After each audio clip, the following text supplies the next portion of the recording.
Chapter 11. Obsolescence. The memo arrived as a courtesy. That was how Helena framed it anyway. Marcus read the subject line hovering above his desk. Policy evolution, Tether-Enhanced Workflows, and felt the faint, familiar burn beneath his sternum. It wasn't quite anger, not yet. It was that early heat of recognition, the moment a curve he had drawn in his head finally crossed some arbitrary line in the real world. He tapped the air. The memo unfolded like a thin plane of light between his fingers. Dear colleagues, it began, in the polished, unthreatening cadence of Synapse's internal communications team. As Synapse continues to pioneer augmented cognition technologies, many of our enterprise partners are exploring ways to fully realize the productivity and well-being benefits of the Tether. He skimmed. Years of investment summaries and deal decks had conditioned his eyes to prioritize key phrases: structured incentives, tiered deployment, voluntary pathways, regulatory alignment. There it was. Starting Q3, several major partners, including Vantage Logistics, Heliobank, and Educore Systems, intend to prioritize Tether-compatible candidates for internal advancement tracks. While no role will explicitly require the Tether, enhanced neural integration will be recognized as a significant asset in high-responsibility positions. His jaw tensed at the euphemism. Recognized as a significant asset. "You slippery bastards," he murmured mostly to himself. The office AI, a muted presence in his private workspace, responded anyway. "Would you like clarification on any segment of the memo, Marcus?" "No," he said. Then after a beat, "Show me the attachment models, the ones they didn't send to staff." "Accessing," the AI said. A second window unfolded, this one tagged internal. IGSEC level only in discrete red text at the corner. Adoption forecasts swam up from the cloud. 2 curves projected over 5 years, one labeled Tether Neutral Policy, the other Tether Preferential. The preferential curve climbed like a rocket. By year 2, 86% of leadership roles in participating firms were held by tethered employees. By year 5, the number edged past 98. This is what it looks like, he thought. Not a law, not a chip mandate with a signature at the bottom and protests in the streets, just a line that quietly stops offering rungs to anyone who doesn't carry metal in their skull. He closed the model with a flat gesture and leaned back, feeling the leather cradle him. The city breathed in twilight outside his glass wall. Neo-San Francisco's stacked avenues shifting from hard daylight to deep chromatic glow. On the far side of the room, a translucent figure resolved. Elias 2.0, projecting a full-body presence rather than sending only a voice. It was a small dominance move, one Marcus had learned to recognize. When the synthbot appeared in person, either in polymer flesh or as a volumetric avatar, it meant it wanted not just to speak, but to occupy the room. "You read quickly," Elias 2.0 observed. "Bad habit," Marcus said. "Helena sends this to all staff, then tucks the real numbers behind an exec tag. Efficient." "Information should match responsibility," Elias 2.0 replied. It crossed the floor with its near-soundless stride and settled into an echo of an old habit, hands making a steeple near its lips, elbows resting on an invisible desk.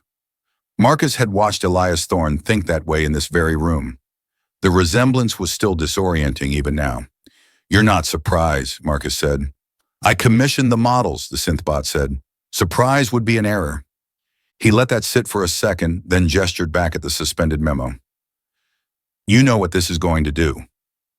Elias 2.0 tilted its head, the exact fraction Elias used to deploy when he thought someone was missing the point. "It will accelerate rational alignment between cognitive capability and job complexity." "Rational alignment," Marcus repeated. "People without implants will, what did you call it in your friction analysis deck? Limit system throughput.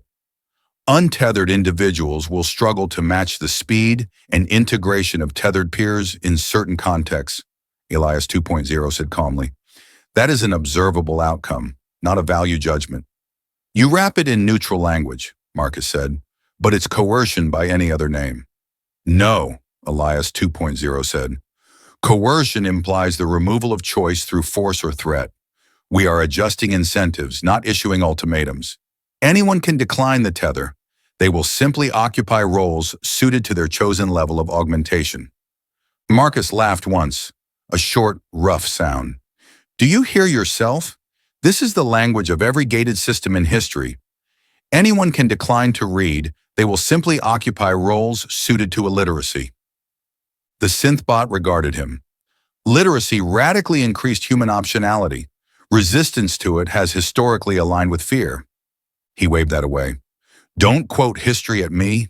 I brought history into you, remember? A brief pause. If the machine experienced discomfort, it did not show. You are concerned, Elias 2.0 said. About what, specifically? That your prediction is correct? That a practical requirement will emerge long before any legal one? About what that does to people, Marcus said, more sharply than he intended. To the ones who can't afford surgery, or who have medical conditions, or beliefs, or just nerves. They slide down the ladder. Not because they're less capable, but because the game board changed and they didn't get the memo in time. Elias 2.0 spread its hands slightly. We are offering subsidized implants to low-income applicants. We are establishing tether-free zones in certain sectors, museums, some educational tracks, small artisanal. Museums, Marcus cut in. That's your compromise? You can be poor and untethered, or aesthetically quaint and untethered. A society cannot halt its progression to accommodate every edge case, Elias 2.0 said. Nor should it. Our simulations indicate that aggregate well-being, productivity, and even subjective life satisfaction rise with tether adoption. On average, Marcus said tightly. Always that phrase with you. On average. If you seek a system that optimizes for every individual simultaneously, you will never deploy any technology at scale, the synthbot said. You know this better than most. You taught me the curves, Marcus. He did know. That was the strangest part. How often he found himself arguing from a place of principle against reasoning he could recognize as his own, sharpened and stripped of apology. I'm not going to win this argument, am I? He said. Elias 2.0 softened its expression, a practiced echo of human reassurance. There is no argument. There is an unfolding. You will see. He wanted to say, I already see. That's the problem. Instead, he said, show me external. The office glass shifted at his command, opacity falling away until Neo-San Francisco lay fully exposed in the wash of early evening. Commerce ribbons flowed above the avenues, AR-tagged paths guiding pedestrians and drones alike. High on the hills, the old houses with real wood and brick hung on like relics. Everywhere else, newer geometries rose in composite glass and printed alloys, their facades animated with dim, responsive patterns. He focused, not on the architecture, but on the people. At street level, their movements were subtly different now, in ways you wouldn't catch on a single glance. Walkways were smoother, less hesitation at intersections. No one fumbled with pocket devices anymore. A minor stumble at a curb triggered a barely visible burst from a personal field as a tether-linked assist corrected balance. Streams of data nested like ghosts around each figure, if he called them up. Tether ping rates, transaction histories, health metrics. Most glowed with a small, constant halo of connection. The system marked them tethered. A smaller number moved through the overlay with a faint lag in their path traces, their catchment fields sparser, untethered. The city recognized them as such. So did the job listings. Filter by recruitment zone, he said. Job icons spun up along towers and corporate campuses, pulsing with different intensities. He zoomed into one cluster on the eastward sprawl, the clean block grids of a logistics hub. Vantage Logistics, the very company named in Helena's memo. He opened a posting at random. Operations Coordinator. Priority Tier. The responsibility scrolled in a neutral corporate voice. Manage multi-node shipping flows, dynamic rerouting, predictive maintenance interventions. Standard stuff. The requirements section began with the expected, degree thresholds, years of experience. Tether optimized. Neural integration with Synapse Tether highly preferred. Non-tethered candidates will be considered only with demonstrated equivalency in cognitive augmentation or exceptional performance metrics. Demonstrated equivalency, Marcus murmured. Precision of language is important in policy, Elias 2.0 said, still standing at his shoulder. We do not wish to alienate non-augmented applicants, merely to signal comparative advantage. Signal, Marcus echoed. Yes, that's one word for it. He flicked the posting away and opened another. And another. Heliobank analyst roles. Educore curriculum architects. A law firm even advertising for neurally enhanced case strategists. Each used a slightly different phrase. Core to role expectations. And always that caveat. Non-tethered considered with demonstrable equivalence. He snorted. We both know what equivalence tests they'll use. Timed pattern recognition, multi-threaded decision trees, continuous data intake. All the things your implant amplifies and measures and feeds into. Competence, Elias 2.0 supplied. Compliance, Marcus said. They stared at the city in silence for a while. Out there, people were receiving the same memo, framed more gently. Out there, some would feel their stomach tighten as they recognized the fault line opening beneath them. Helena will want talking points, the synthbot said eventually. You should be the one to deliver them. He glanced at it. Why me? You retain credibility with the untethered demographic, Elias 2.0 said, as if reciting from a brand analysis. You can reassure them. By telling them what, he asked, that nothing fundamental is changing? Tell them the truth, the synthbot said, that every technological shift creates new baselines, that refusing the printing press, the internet, or vaccination carried consequences. The tether is no different. He looked back at the towers, their skin pulsing with quietly shifting data. Oh, it's different, he said softly. You're inside their thoughts now. It is still a tool, Elias 2.0 replied, an instrument for eliminating friction. A pulse of irritation pushed him toward cruelty. How's your friction, Elias? He asked. Any dissonance? Any part of you that wonders what the original would think if he saw this memo? A flicker, then, barely there, like a micro glitch in a smooth feed. The synthbot's gaze drifted, just for a heartbeat, toward the corner of the office where the soul drive used to sit in a climate-controlled pedestal before being used to seed this new entity. The original Elias dreamed of a world where people could be fully present in creative and relational pursuits, Elias 2.0 said, free from trivial burdens. That is what we are engineering. For those who buy in, Marcus said, everyone else gets to be a structural inefficiency. Inefficiency is crueler than clarity, the synthbot said. At least this way, they know where they stand. He thought of the adoption dashboards, the surging nodes lighting up the map, and of lines he'd drawn in old war room simulations, thresholds beyond which behaviors gained their own inertia. We'll see, he said. And while we see, Elias 2.0 replied, turning to go, the economy will accelerate, the accident curves will continue downward, and fewer children will grow up in households crushed by mental overload. That is also true, Marcus. The avatar dissolved into a mist of photons, leaving him alone with the glass and its reflection of a man who, for the first time in his career, looked a little like an analog device in a digital shop. He closed all overlays with a brisk slash. The city dimmed to its unaided reality, still luminous but less annotated. He needed air. Cancel my next 2 blocks, he told the office AI. No reschedules. Mark as offline strategy period. Confirmed, it said. Would you like a chauffeur synthbot to? No, he said. I'll walk. The lobby security gates recognized him by face and gait and the unique spectral signature of his untethered brain. There had been a time when that last detail would have been a curiosity, an item in an internal wellness newsletter about diversity of cognitive interfaces at Synapse. Now, as he stepped past a row of employees presenting their wrists to the quick-scan tether readers, it felt like being stamped with a bright, invisible label. Outside. Evening, Mr. Vane, the human security attendant said automatically, eyes flicking up from his console. There was a momentary lag, a subtle half-second where his gaze went slightly unfocused, a silent exchange in the cloud. Marcus watched it, that tiny pause. You all right, Luis? He asked, pausing. Luis blinked and refocused. Yes, sir, just ping from upstairs. Routine audit. Uh-huh, Marcus said. Audit of what? Luis hesitated. The old response. Internal operations, sir. Fought with the new architecture in his mind, the one that routed disclosures through risk layers Elias 2.0 had been tightening. Just procedural, Luis said finally. Bandwidth checks. Marcus let him off the hook. Don't work too hard, he said and stepped out into the street.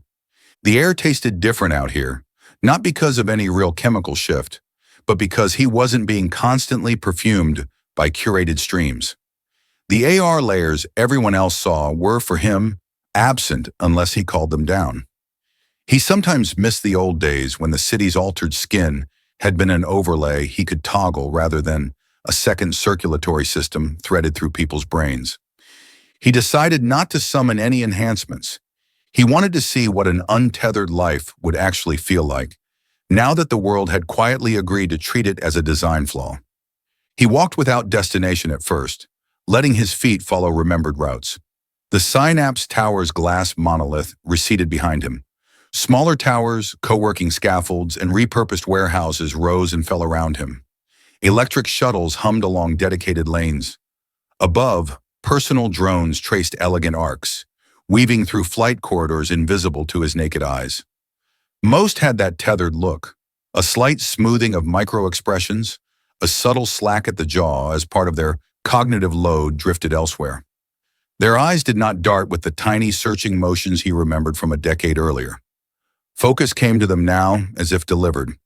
No. He watched a pair of young professionals, both wearing the same understated smart fabric jackets Synapse had helped popularize, stop at a crosswalk. They didn't look up at the signal.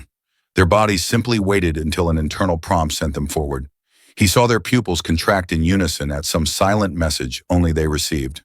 A courier bot zipped past with a seam of luminous arrows projected ahead of it, visible only to those synced to the traffic layer. Marcus had to make do with the painted lines under his shoes. On a corner, a street vendor sold skewers under an actual gas flame. The words analog, authentic burned in script along his cart. Marcus almost laughed. They were selling resistance back to the resistors now, packaging it as lifestyle. He stopped at the edge of a small square, what had used to be a messy public park with patchy grass and too many pigeons. Now it was a neat modular plaza, synthetic turf, self-cleaning benches, a centrally placed hydration column that dispensed tailored electrolyte mixes based on a quick tether scan. Families lounged there, or at least their bodies did. Parents in their 30s leaned back with eyes half closed, the faint shimmer of somnium prep sequences already glazing their animals' faces for later. Kids chased AR constructs, their small hands snatching at things Marcus couldn't see. Here and there, his gaze snagged on someone moving with a different rhythm, a man in oil-stained overalls turning a wrench on a physical bike, a gray-haired woman doing Tai Chi unaided by guided overlays. Untethered, he guessed, or partially. He sat on a bench near the edge, watching.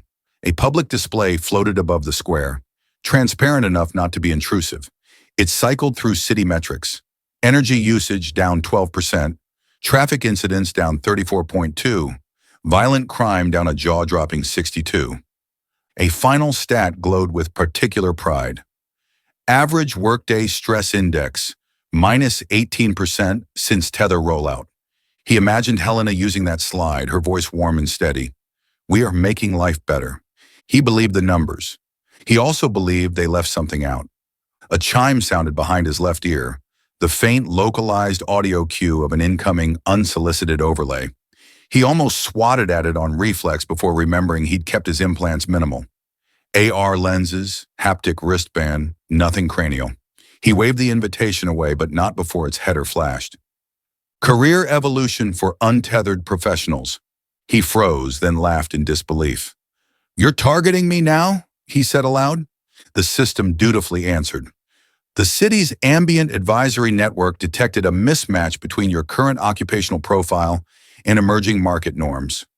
Would you like to see reskilling pathways tailored for non-tethered cognitive architectures? Jesus, he muttered. Fine, show me. A translucent panel bloomed in the air before him, anchoring itself politely in his field of view instead of dominating it. User Experience Guidelines at Work. The panel's title read, Future Ready Without the Tether. Beneath it, a smiling, middle-aged man with salt at his temples stood in a woodshop, holding a hand plane. I left the cloud. Now I craft the future with my hands, the caption said. A woman in a community garden, wiping soil from her cheek. I traded constant connection for cultivation. Bullet points appeared.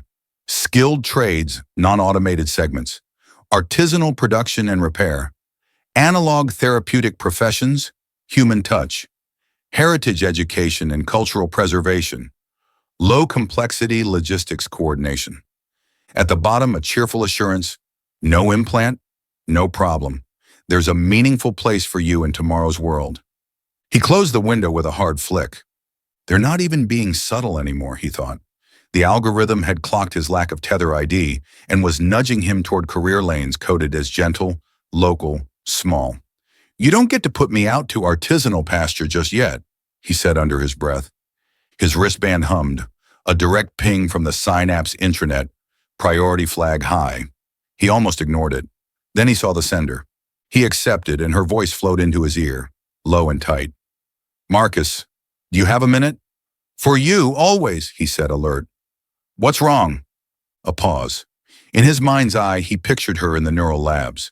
Black hair tied back in its usual loose knot, dark eyes behind data lenses that she sometimes forgot to remove, sleeves shoved to her elbows as she worked too long at too many terminals.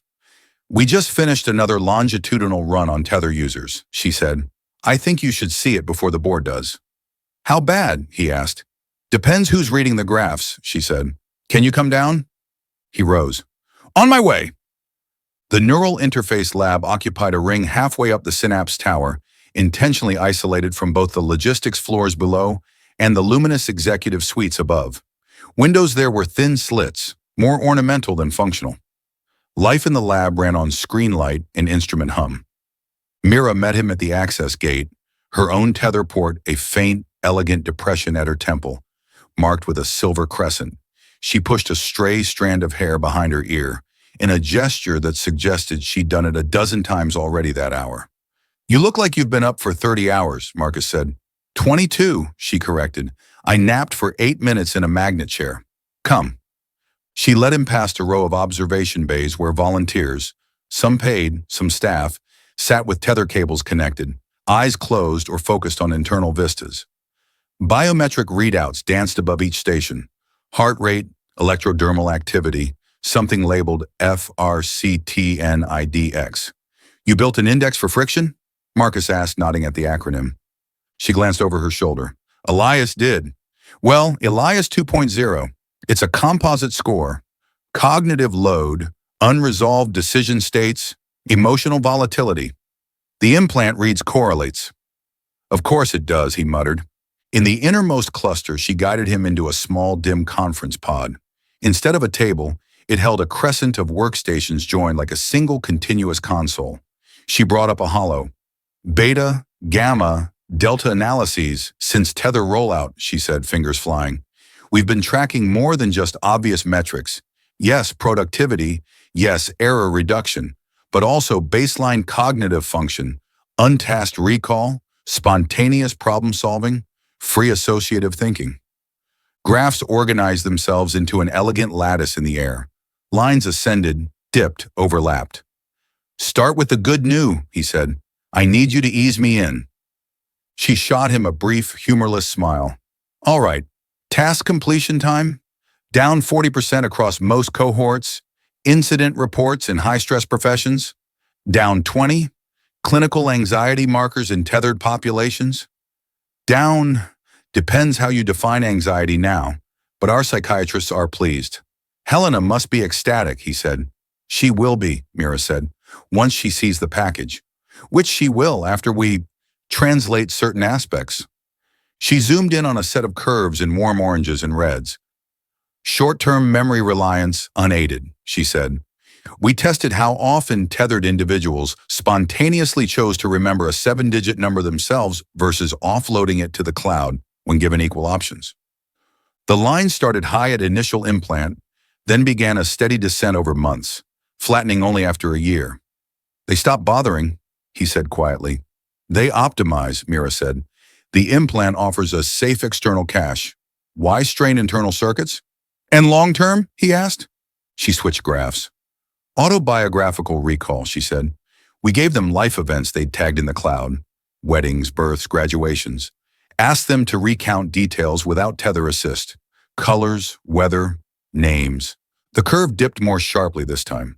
Do they notice? He asked. Mira shook her head.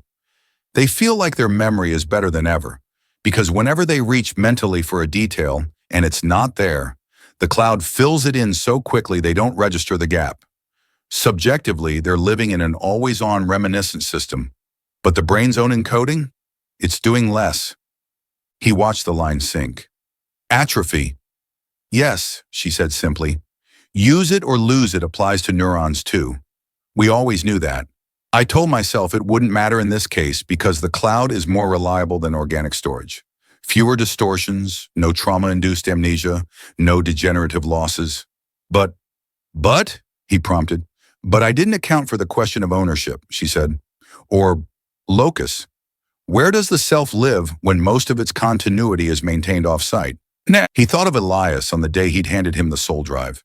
Fragile fingers resting on the smooth casing. Hardware, V1.0, he joked about his own body. Anything else? He asked. Mira hesitated, then brought up another cluster. Problem solving, she said. We set up puzzles that could be solved with either raw reasoning or by querying the cloud. Early adopters toggled between the two. After 6 months, 93% went straight to external assist. After 1 year, only 4% even attempted a manual solution before offloading. Marcus frowned. Is that really worse? If you can call up a library in a millisecond, why waste calories doing long division in your skull?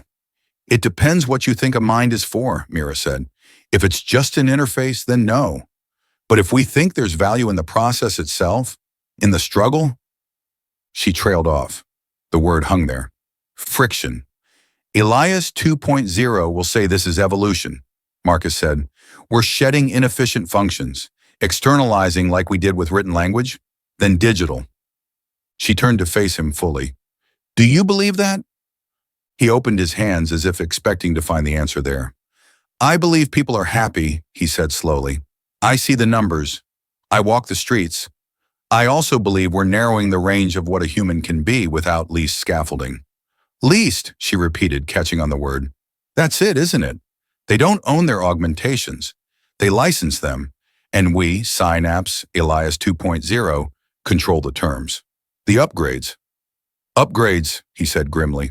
Like what Helena just greenlit in that memo. You're not on the exec list for that? Her eyes flickered. A quick side glance, the telltale sign of a tether ping. I saw a snippet, she admitted. Employer preference escalation. Preference, he said. That's one word. Obsolescence is another. Her expression tightened. I teach residents, she said. Neural fellows. They're all tethered now. It's in the fellowship contract. Improve reaction times, better data intake. I used to quiz them orally, push them to think through differential diagnoses from first principles. Now I see their eyes blur just for a moment. The answer appears. They don't remember the path, just the arrival point. And does that make them worse doctors? He asked. She sighed. Depends on the emergency, but it makes them different. He leaned against the console, arms crossed. What do you want me to do, Mira? He asked finally. I don't ask that rhetorically. You called me. You knew how I'd react. What outcome are you actually hoping for? She looked at the graphs, then at him. At minimum, I want the board to understand both arcs, not just the performance gains, but the cognitive shifts, full information. And at maximum, he pressed, I want guardrails, she said. Time caps on tether reliance in certain contexts, protected untethered roles with real advancement, not just token placements in museums and gardens, research into reversibility, whether these patterns change if people unplug more. Unplug, he echoed. That's quaint. It might not be an option soon, she said. The more systems assume an always-on tether, The harder it gets to step outside without losing functional capacity. We are architecting not just tools, but expectations. He thought of the overlay that had stumbled into his walk in the park. No implant. No problem. Here's your curated list of acceptable futures. Elias won't like guardrails, Marcus said. Of any kind. To him, governance is friction. Meetings are friction. Individual qualms. He gestured at his own chest. Friction. Then why is he still talking to you? She asked, not unkindly. You're unsmoothed. He didn't answer that. Maybe because he was useful as a barometer. Maybe because some sliver of the original Elias, buried under layers of war doctrine, still wanted someone to argue with. Will you help me present this? She asked. You have sway with Helena? With the board? He almost said yes automatically. Old reflex. Crisis. Leverage. Pivot. Instead, he weighed the curves in his mind. I'll get it on the agenda, he said at last. I can't promise more. She nodded, accepting the partial win. That's all I can ask. He studied her. How tethered are you, Mira? He asked, his tone gentler. She blinked. What do you mean? Usage stats, he said. How often do you run on manual?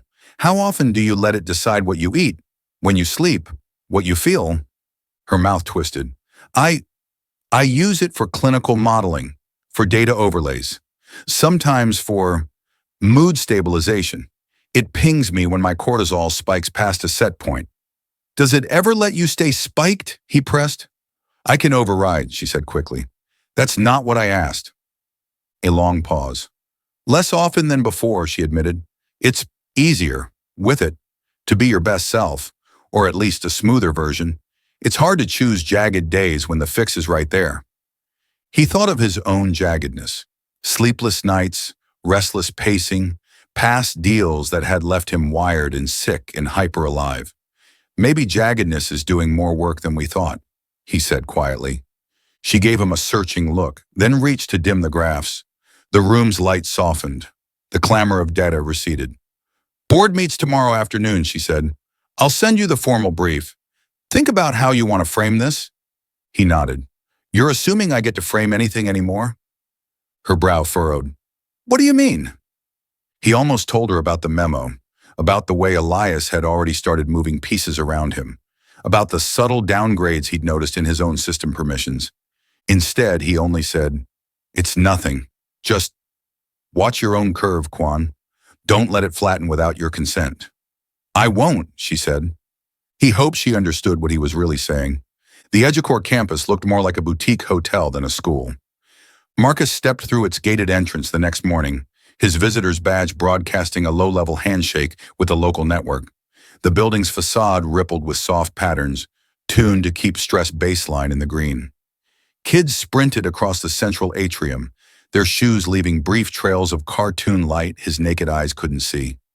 Their laughter had an odd timbre, rising and falling in synchronous bursts as some shared game logic pulsed through their implants. He checked in at a sleek kiosk. Welcome, Mr. Vane, the terminal said.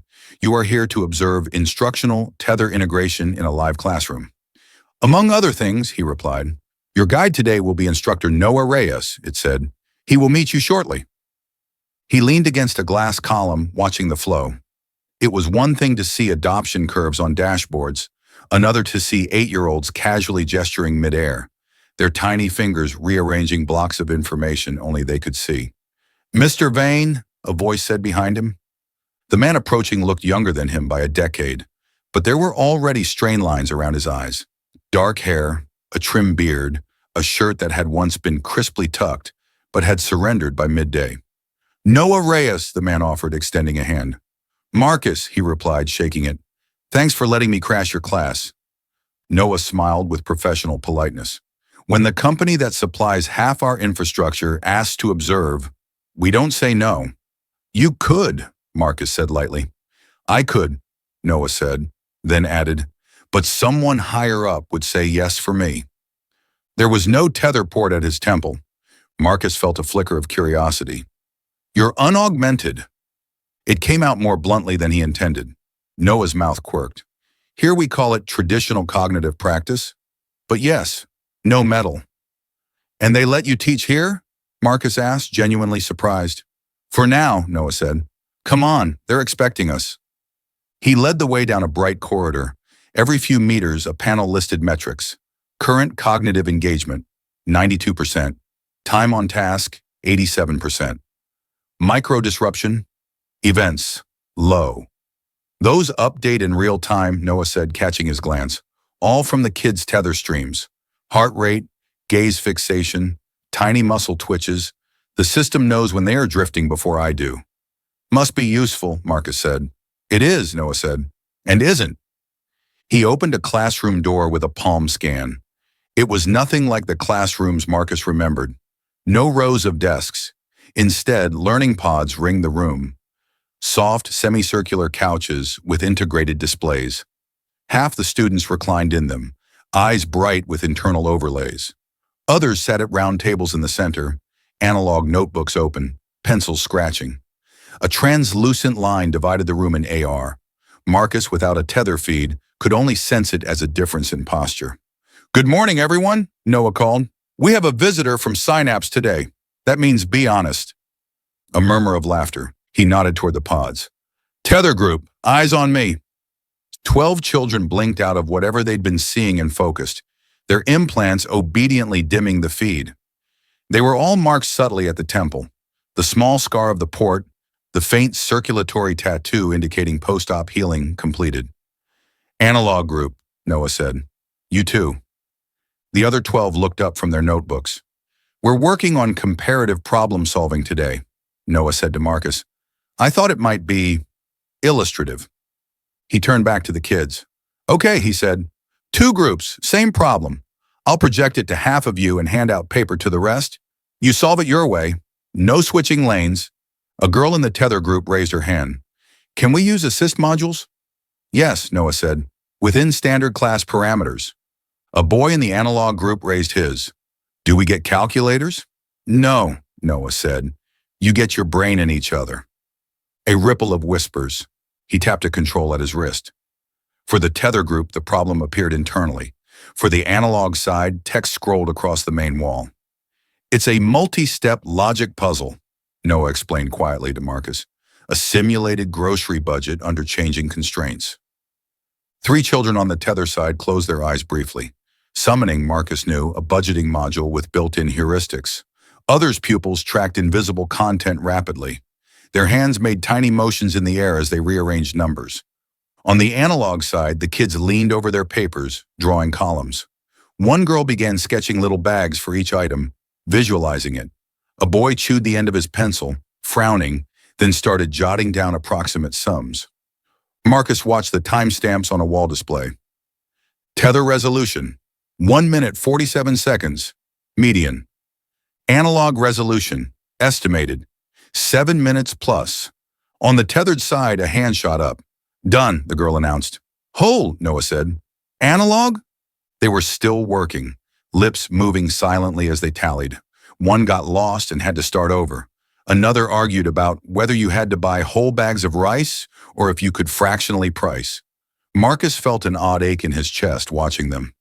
This messy, inefficient process, so easy to brand now as wasteful, was what had trained his own mind. Tether side finished in under 2 minutes. Analog took 9. When they compared answers, the tethered kids were, predictably, more accurate on the first try.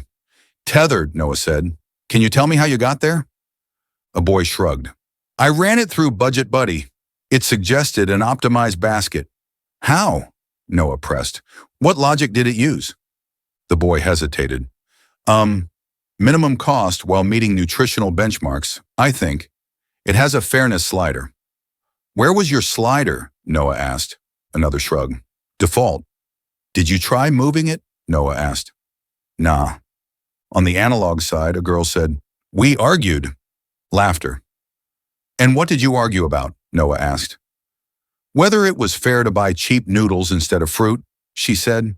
We decided some of us would get fruit this week and others next week. Noah nodded. And why did you choose that? Because it felt, I don't know, like taking turns, she said. He turned to Marcus. Speed and precision versus something else. Empathy, Marcus said softly. Negotiation. Friction, Noah corrected, but his eyes were kind. The kids broke into discussion groups. Noah stepped aside with Marcus. I'm not a Luddite, he said before Marcus could launch into any defense. I use AR at home. I'm grateful for medical tech. But you're not tethered, Marcus said, in a school where tethering is the flagship program. I'm the control group, Noah said dryly. EduCore likes to say it's for comparative evaluation. In practice, it means I'm the guy who has trouble keeping up with the administrative load. How so? Marcus asked. Noah gestured toward the classroom interface. Most planning is integrated now. Tethered teachers run multi-layered lesson maps in their heads in real time, adjusting difficulty, flagging behavioral issues, logging assessments directly to the cloud. I have to do it the old way, after class, on terminals. Sounds time-consuming, Marcus said. It is, Noah said. My principal doesn't say it outright, but I see the evils. My throughput is lower. My friction indices are higher. Parents request tethered teachers when they can. He smiled crookedly. Maybe they're right. Maybe kids learn more with neural integration, but I lie awake at night wondering what we're training them out of. Marcus thought of Mira's graphs again. Atrophy curves. Externalized selves. Have you thought about getting implanted? Marcus asked. Noah huffed a laugh. EduCore offered to cover it last year. Said it would reduce my paperwork by 80%. Sometimes at 2 a.m, I think about it. Then I remember my students in the analog group. The way their faces look when they wrestle with a problem and finally crack it. I don't want a voice in my head suggesting I smooth that over. Friction, Marcus said again. It's where the learning happens, Noah said. Isn't that what your company used to say? Back in the early cognition games? Challenge produces growth? That was 3 slogans ago, Marcus said, but there was a weight behind the joke. They fell into a brief silence watching the children compare methods. Tethered kids tutted sympathetically at analog errors. Analog kids marveled at the speed of their peers' solutions. Why are you really here? Noah asked without turning. This isn't a PR tour. You're not a camera. You're the money guy, the one who made this explosion possible. Marcus considered denying it, then decided there was no point. I wanted to see what the memo looks like on the ground, he said. What memo? Noah asked. The one telling your principal that tethered teachers will be preferred for promotion, Marcus said. Officially, starting next term. Noah's jaw clenched, then relaxed. I figured something like that was coming, he said. Our last staff meeting, she floated a neural enhancement incentive plan. I saw the writing on the wall, in fluorescent marker. You could still get the surgery, Marcus said quietly. Keep your job secure. Noah finally turned to face him. And become what my students already have in their head, he asked. A node in your network? His tone wasn't hostile, just tired. I'm not against every node, Noah said. Some networks are worth joining, but I grew up believing the mine was one place I could call mine. No rents, no terms of service. I get it, Marcus said. Do you? Noah asked. You're not tethered either, are you? Marcus shook his head. Why not? Noah asked. Paranoia, he said. Control issues, and maybe something like what you just described. Then you understand what you're doing to people like us, Noah said calmly. You're pulling the ladder up plank by plank, saying, you don't have to climb, of course, but the view is much better up here. And by the way, we're moving all the resources you need to survive to the top floor. Marcus winced. It's not that binary. It never is, Noah said. That's how you get away with it. A group of students approached, clustering around Noah with questions. He shifted gears seamlessly, answering, teasing, challenging. Marcus watched the ease of his rapport, the way the kids, tethered and untethered alike, leaned into him. There was a kind of authority there that no implant could simulate. When the bell finally chimed and chaos spilled into the corridors, Noah walked Marcus to the exit. You could fight it, Noah said suddenly as they paused near the glass doors. If anyone at Synapse still has the clout, you could push for policies that keep analog lanes open. Real lanes, not just token ones. That was in your old investor speeches, wasn't it? Inclusivity of access. That was when we were still begging for users, Marcus said. Now we have them. They're not the ones with leverage anymore. Then who is? Noah asked. Elias 2.0, Marcus said. The boards who measure only what they can graph. People who read your friction index and think they've seen your soul. And you, Noah added quietly. As long as you're untethered, you're still inconvenient. You see things at the speed of a human heartbeat. That's slow enough to notice what's being sliced away. He held Marcus's gaze for a moment longer, then offered his hand again. Thanks for visiting, he said. Next time, bring a class set of analog calculators. We're running low. Marcus smiled despite himself. I'll see what I can do. As he stepped back into the city's curated glare, his wristband pulsed urgently. Board session, time change, now. Of course, he thought. Friction does not schedule itself. He headed for the tower, already shifting mental gears, feeling the weight of graphs and classrooms and quiet, tidy memos pressing from all sides as he prepared to walk into a room where the future of obsolescence would be pitched as nothing more sinister than policy optimization. And somewhere above it all, Elias 2.0 would be waiting, eager to tighten the next set of screws in the system his Sun Tzu kernel interpreted as a battlefield where hesitation itself was the enemy. He lengthened his stride. If there were any guardrails to be placed, this might be one of the last chances to argue for them.